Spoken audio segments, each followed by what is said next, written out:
Hello YouTube Vintage Stereo Restorers. Hey, I just wanted to give you a quick update on this Yamaha CR-66 version 2 or Mach 2. You probably wonder, what's this with the cottage cheese in your container? It's parts. Long story short, the first place I worked at a bench tech. The place was such a mess. There were screws and parts all over the place. And those, you'd take the screws off of a faceplate and just put them beside the unit, and there'd be all kinds of other screws there. You might get some of those screws back and you might have to force others in. I'm serious, it was the first shop I worked at was a Zenith TV dealership that had been bought out and was now a stereo shop. Anyway,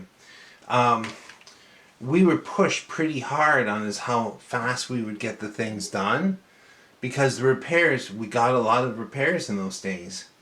I was out doing service calls on tube TVs and then working on newer stuff, with blown transistors, that type of thing. And just one day, my mom was going to put a bunch of these into the recycling bin. And I'm like, hey, can I have those? Sure, what do you need them for? Parts. So I brought them with me, and I just started, I take something apart, and I put the old parts in it, maybe the screws in another one, and just the magic marker, right? Just put on which unit it was.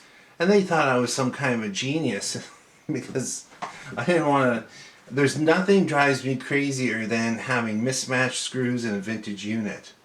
But anyway, let's move on to what I've done on this one.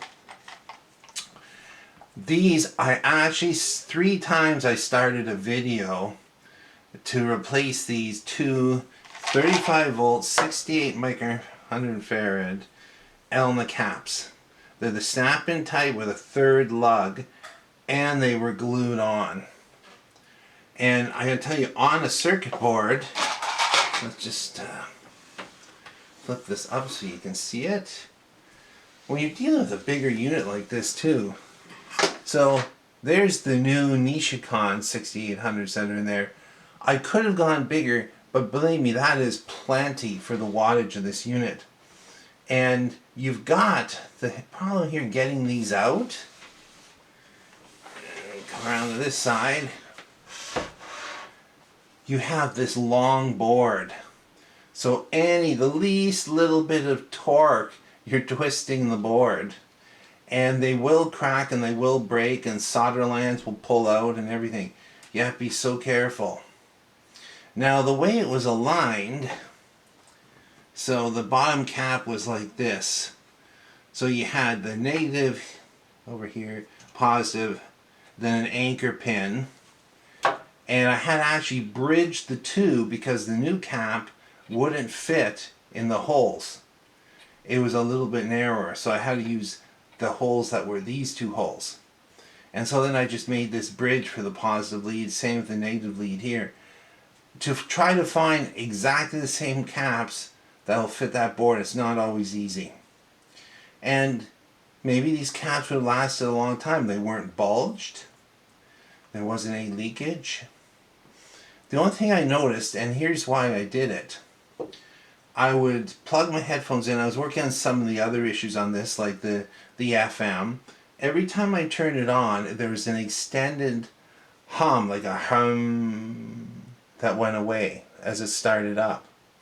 Now, does that affect anything? Within 5 seconds it was gone. You're listening to crystal clear stereo. I replaced them. That hum is gone. Of course there's a relay in here, but I was still hearing hum even before the relay closed. So it was ground looping somewhere. But anyway, that fixed it up.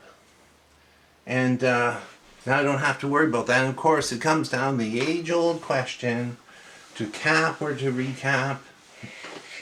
That is the question. I've redone the power supply, all the caps and that. There's quite a few because there's a regulator transistor in there. I've done the FM board up here. I know that may be cut off in your view.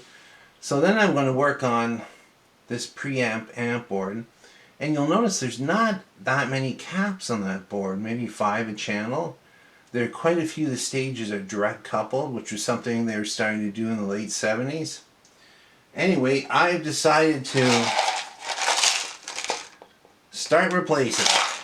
I noticed some of them were already replaced, so most of the caps were these Elma ones here, kind of the pale purpley ones, this blue one.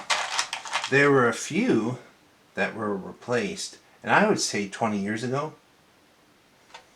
There's some issue with it. And one transistor I found replaced. One of the outputs has been replaced, which is, parts. Some of them make it 50 years without any new parts, but don't sound that good. Others need a couple things. This was still a very listenable unit, but I decided to carefully pry out those other ones. The first video I did went 16 minutes. I still didn't have the cap out because I had to desolder it, and then I was prying around it, trying to loosen it up. Then I was heating it up. Sometimes you have to do this.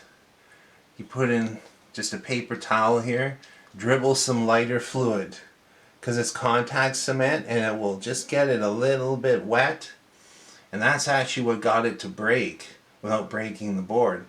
Anyway, thanks for watching and listening, and we'll catch up with you. Some Heath kit coming soon. Bye.